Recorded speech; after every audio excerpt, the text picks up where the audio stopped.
Chapter 40. The Valley of the Shadow.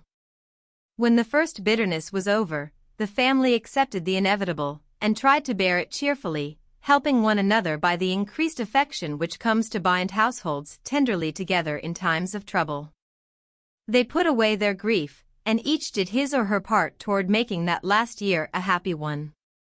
The pleasantest room in the house was set apart for Beth, and in it was gathered everything that she most loved: flowers, pictures, her piano, the little work table, and the beloved pussies. Father's best books found their way there, Mother's easy chair, Joe's desk, Amy's finest sketches, and every day Meg brought her babies on a loving pilgrimage to make sunshine for Auntie Beth.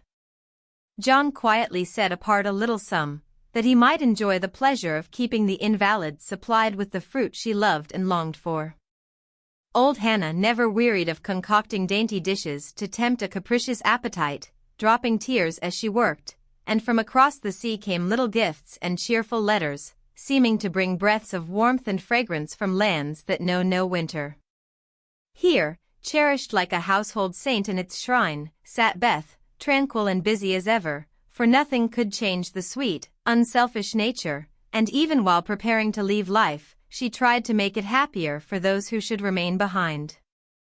The feeble fingers were never idle, and one of her pleasures was to make little things for the school children daily passing to and fro, to drop a pair of mittens from her window for a pair of purple hands, a needlebook for some small mother of many dolls, pen wipers for young penmen toiling through forests of pothooks, scrapbooks for picture-loving eyes, and all manner of pleasant devices, till the reluctant climbers of the ladder of learning found their way strewn with flowers, as it were, and came to regard the gentle giver as a sort of fairy godmother, who sat above there, and showered down gifts miraculously suited to their tastes and needs. If Beth had wanted any reward, she found it in the bright little faces always turned up to her window, with nods and smiles, and the droll little letters which came to her, full of blots and gratitude.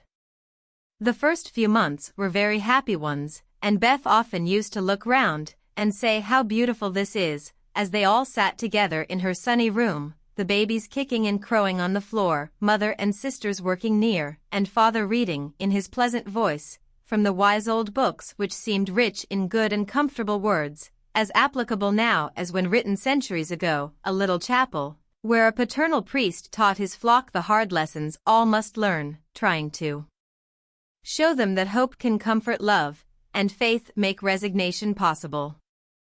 Simple sermons, that went straight to the souls of those who listened, for the father's heart was in the minister's religion, and the frequent falter in the voice gave a double eloquence to the words he spoke or read. It was well for all that this peaceful time was given them as preparation for the sad hours to come, for by and by, Beth said the needle was so heavy, and put it down forever. Talking wearied her, faces troubled her, pain claimed her for its own, and her tranquil spirit was sorrowfully perturbed by the ills that vexed her feeble flesh. Ah me! Such heavy days, such long, long nights, such aching hearts and imploring prayers, when those who loved her best were forced to see the thin hands stretched out to them beseechingly, to hear the bitter cry, help me, and to feel that there was no help. A sad eclipse of the serene soul, a sharp struggle of the young life with death, but both were mercifully brief, and then the natural rebellion over, the old peace returned more beautiful than ever. With the wreck of her frail body, Beth's soul grew strong, and though she said little, those about her felt that she was ready, saw that the first pilgrim called was likewise the fittest, and waited with her on the shore, trying to see the shining ones coming to receive her when she crossed the river. Joe never left her for an hour since Beth had said, "I feel stronger when you are here." She slept on a couch in the room, waking often to renew the fire, to feed, lift, or wait upon the patient creature who seldom asked for anything, and tried not to be a trouble. All day she haunted the room, jealous of any other nurse, and prouder of being chosen than of any honor her life ever brought her. Precious and helpful hours to Joe, for now her heart received the teaching that it needed. Lessons in patience were so sweetly taught her that she could not fail to learn them: charity for all, the lovely spirit that can forgive and truly forget unkindness, the loyalty to duty that makes the hardest easy, and the sincere faith that fears nothing, but trusts undoubtingly. Often when she woke, Jo found Beth reading in her well-worn little book, heard her singing softly, to beguile the sleepless night, or saw her lean her face upon her hands, while slow tears dropped through the transparent fingers, and Jo would lie watching her with thoughts too deep for tears, feeling that Beth, in her simple, unselfish way, was trying to wean herself from the dear old life, and fit herself for the life to come, by sacred words of comfort, quiet prayers, and the music she loved so well.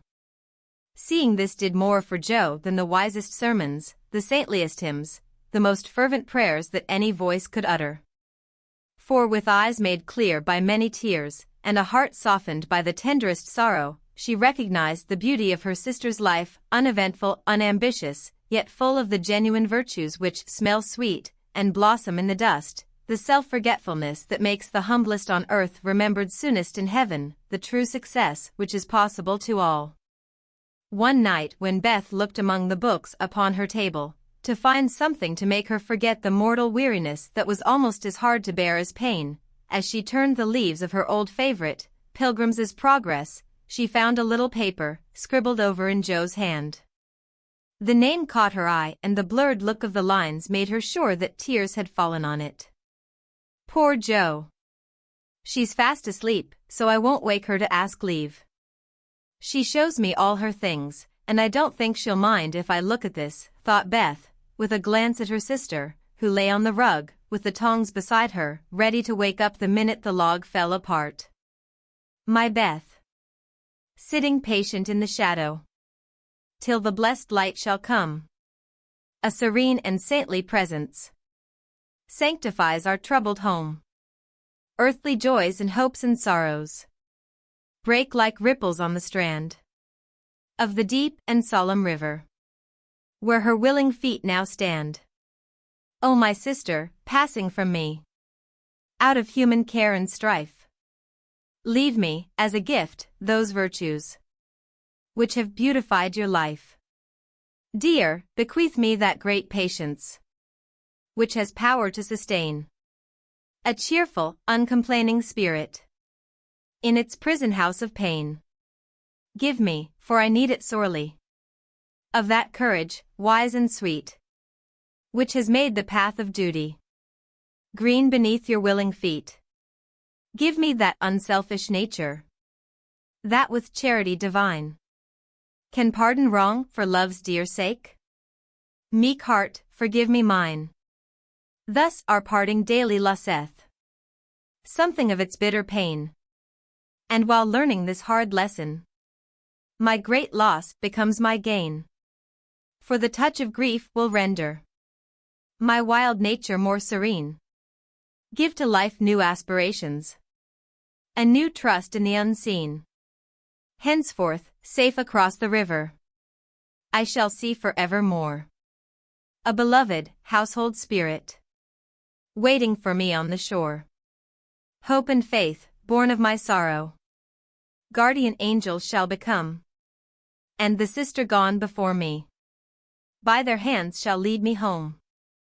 Blurred and blotted, faulty and feeble as the lines were, they brought a look of inexpressible comfort to Beth's face, for her one regret had been that she had done so little, and this seemed to assure her that her life had not been useless, that her death would not bring the despair she feared.